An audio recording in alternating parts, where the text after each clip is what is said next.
السلام علیکم۔ میں آپ کو اپنے گھر میں ہونے والے کچھ واقعات کے بارے میں بتانے لگا ہوں۔ ان واقعات سے اب ہم لوگ کافی حد تک یوزڈ ٹو ہو چکے ہیں، ہمیں عادت ہو چکی ہے ان کے ساتھ رہنے کی۔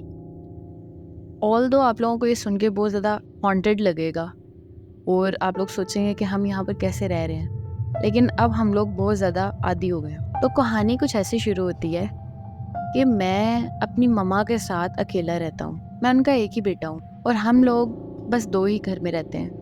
میری مما بائی پروفیشن ایک لیڈی ڈاکٹر ہیں اور وہی میری کفالت کرتی ہیں، گھر کو سنبھالتی ہیں۔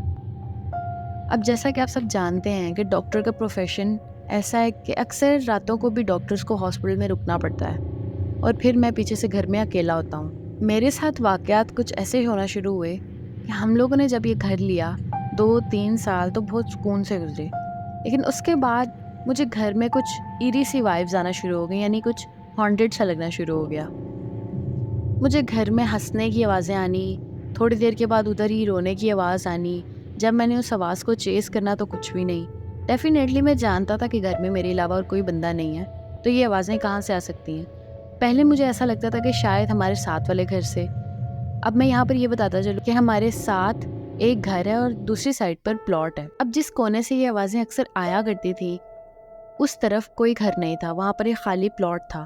تو یہ بات میرے لیے حیران کن ہوئی کہ یہاں پر تو کوئی گھر بھی نہیں ہے کہ بندہ کہہ لے کہ چلو دیوار سے کسی ساتھ والے گھر سے آواز آ رہی ہے، وہ تو ساتھ ایک خالی پلاٹ تھا۔ اب ایک رات مجھے بہت زیادہ تجسس ہوا، کسی کی ہنسنے کی آوازیں آ رہی تھیں، اور ایسا بھی نہیں کہ کوئی ایک بندہ ہو، کافی زیادہ بندوں کے ہنسنے کی، چہم گوئیوں کی آوازیں آ رہی تھی۔ میں نے کیا کیا، میں اسی کونے میں جا کر کان لگا کر بیٹھ گیا اور کھڑکی سے باہر دیکھنے لگا۔ تھوڑی دیر کے بعد مجھے ایسا فیل ہوا کہ وہ آوازیں وہاں سے شفٹ ہو کے میرے گھر کے دوسری سائڈ پر چلی گئی ہیں۔ میں پھر بہت پریشان کہ پہلے یہاں سے آوازیں آ رہی تھی، اب میں یہاں آیا ہوں تو وہ آوازیں دوسری سائڈ پر جا چکی ہیں۔ تھوڑی دیر کے بعد میں بھاگا تو میں کیا دیکھتا ہوں کہ میرے گھر کے لاؤنج میں صوفے کے اوپر ایک بہت بڑا سانپ تھا۔ اب یہ سانپ کدھر سے آیا میں نہیں جانتا۔ اس وقت میں نے یہ سوچا کہ شاید ساتھ ہی خالی پلاٹ ہے، سامنے پارک ہے، بارشوں کا موسم میں نکل آیا ہوگا کہیں سے۔ لیکن جب میں نے دیکھا تو میرے دروازے بھی سب بند تھے، یا پھر ایسا ہو سکتا ہے کہ وہ پہلے سے ہی کہیں گھر آ کے اندر بیٹھ گیا ہو۔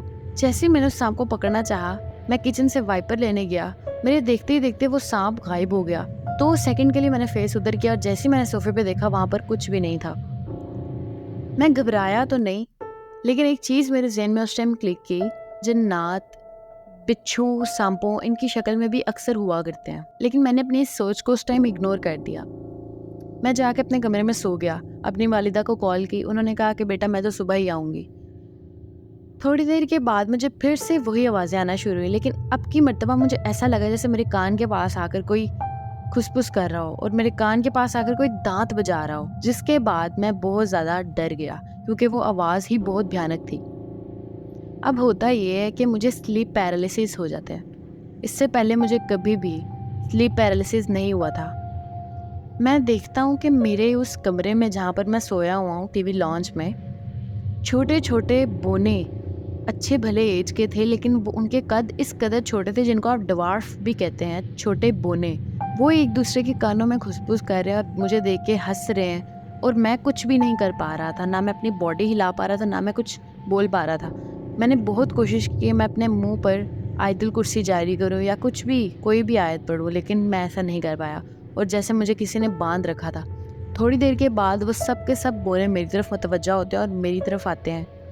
ایسا لگا مجھے کہ آج رات میری آخری رات ہے۔ وہ سب کے سب میرے اوپر اس طرح سے جھک جاتے ہیں جیسے کہ وہ سب کے سب مجھے ابھی مار ڈالیں گے۔ اس کے بعد یہ ہوا کہ ان سب کے سب بونوں کی آنکھیں باہر کی طرف آ گئیں، لیکن وہ گری نہیں، لیکن ان کے جو آئی بالز تھے وہ باہر کی طرف لٹک رہے تھے۔ میں بہت زیادہ گھبرا گیا۔ تھوڑی دیر کے بعد کچھ نہ کچھ کر کے ہاتھ پاؤں مارے میں نے، اور میں نے آیت الکرسی پڑھنا شروع کی، اور میرے دیکھتے ہی دیکھتے وہ سب غائب ہو گئے۔ میں اس رات اس قدر ڈر گیا تھا کہ میں نے اپنے ایک دوست کو کال کی، اس سے کہا کہ تو میرے ساتھ آ کے رات رک۔ جب ماما صبح گھر آئیں تو یہ سارا واقعہ میں نے اپنی ماما کو بتایا۔ انہوں نے مجھے یہی کہا کہ یہ چیزیں یہاں پر نارمل ہیں، کیونکہ یہ گھر کافی پرانا تھا، اس کو رینوویٹ کروایا گیا تھا۔ ہم نے وہاں پر قرآن خوانی کروائی اور جو کچھ ہو سکتا تھا وہ سب کچھ کیا، سورہ بقرہ لگا کے رکھتے تھے ہم دن میں. اس کے بعد سے چیزیں کافی کم ہو گئیں. یعنی اس کے بعد سے مجھے وہ بونے یا اس طرح کا کوئی کریچر نظر تو نہیں آیا، لیکن آوازیں کبھی کبھی آج بھی آتی ہیں. آج بھی کبھی کبھی ایسا محسوس ہوتا ہے کہ کوئی آس پاس ہی ہے، کوئی خسر پسر کر رہا ہے، کوئی باتیں کر رہا ہے یا کوئی چل رہا ہے. لیکن اب میں ان چیزوں کا عادی ہو چکا ہوں اور میں ان چیزوں کو اتنا زیادہ بودر نہیں کرتا، تو یہ چیزیں بھی اب مجھے اتنا خاص تنگ نہیں کرتی. تو یہ تھی میری آج کی سٹوری. امید کرتی ہوں کہ آپ کو پسند آئی ہو. اگر آپ کو یہ ویڈیو اچھی لگی ہے تو میری اس ویڈیو کو لائک کیجیے، شیئر کیجیے اور میرے چینل کو سبسکرائب کیجیے. اللہ حافظ.